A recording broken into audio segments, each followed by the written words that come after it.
mystery of God all around us and how God is present in the world.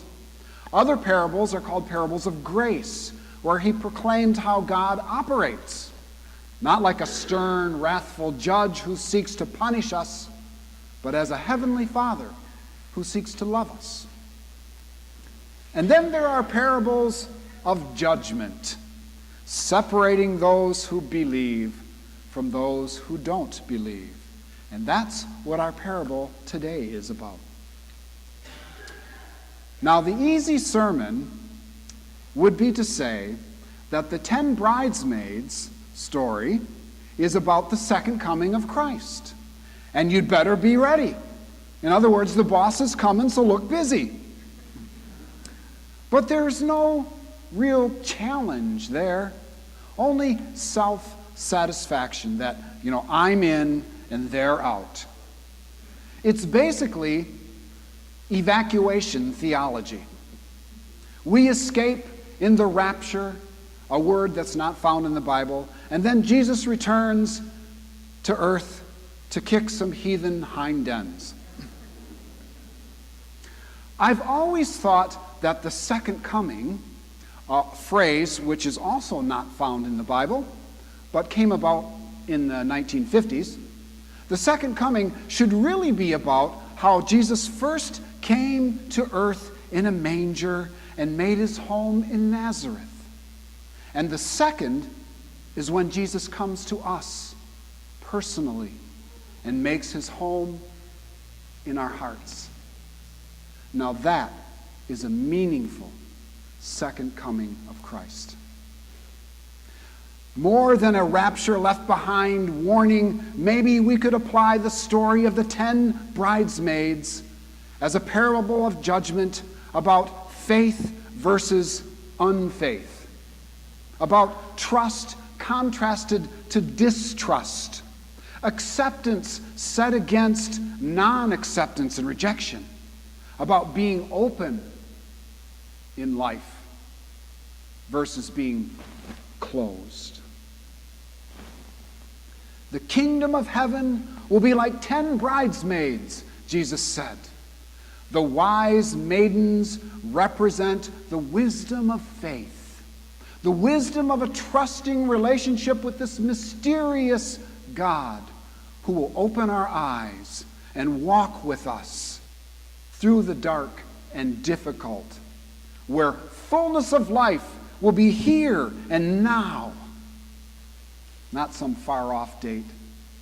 The foolish maidens represent the wisdom of the world, the dog-eat-dog, supersize-it way, the live by what you see and there ain't no more way. No reference point, no center, nothing beyond, nothing more, just a small life, a speck, a vapor of existence. There was a real classy woman this summer who wore this t-shirt that read, "With my biscuits, I want gravy." Now there's a high ideal for you. There's a fine aspiration. That's a life's goal. Gravy for my biscuits. Is that the meaning and significance we've all been reduced to in this narcissistic world? Is that all life is about? The gravy? I need something or someone I can count on in this superficial, fast-paced, postmodern, everything is relative culture. I want some depth.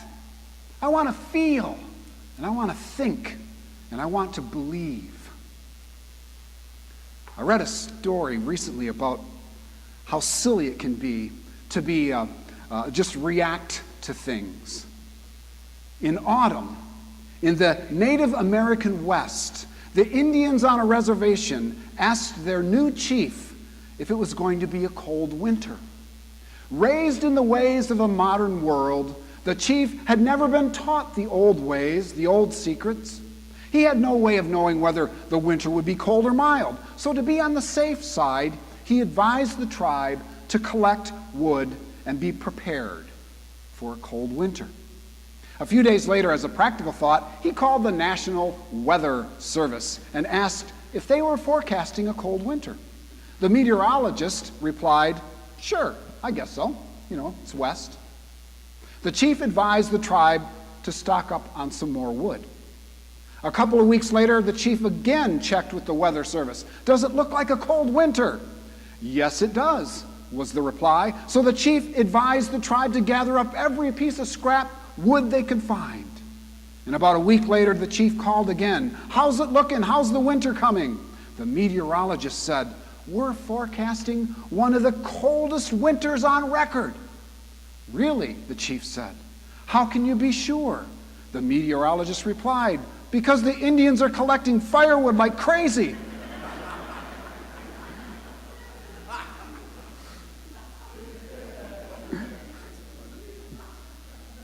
I don't want to be reactive or retroactive or radioactive. I want to be proactive. I want to be grounded upon something more than just hearsay. I want to be grounded and centered in the presence of the divine, the gracious mystery, the ever greater, ever nearer, sure foundation, an anchor in the storm, a solid rock upon which to stand. Because in this world, things can go wrong, sometimes regularly. The unexpected can happen. We can get hurt or discouraged. We can become confused. We can feel betrayed. Sometimes things can get so dark and difficult that our hearts can just ache inside.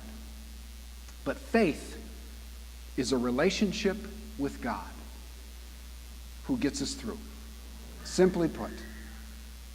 And to bring enough oil is to be wise, because the night might be longer or darker than expected.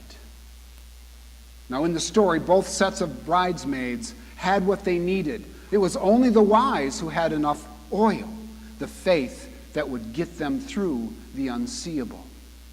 The mistake of the foolish bridesmaids was a failure of faith. To fail to invest in seeing God's kingdom and to wait upon the Lord, which will renew your strength. A priest friend of mine shared with me just last week that he officiated at a wedding a long time ago, and there were 10 bridesmaids. That's a big wedding. Of course, he could have been exaggerating. Can you imagine that, a preacher exaggerating? And after the wedding and the pictures were being taken, he went off to his study to take the vestments off and to write in the register, the church register, about the ceremony. And when he came back to the sanctuary, it was empty. Everybody was gone. They had packed up and left. And he started looking around, and he heard some voices, and he walked over to see several bridesmaids coming out of the bathroom. He knew they were with the bridal party because of their ugly dresses.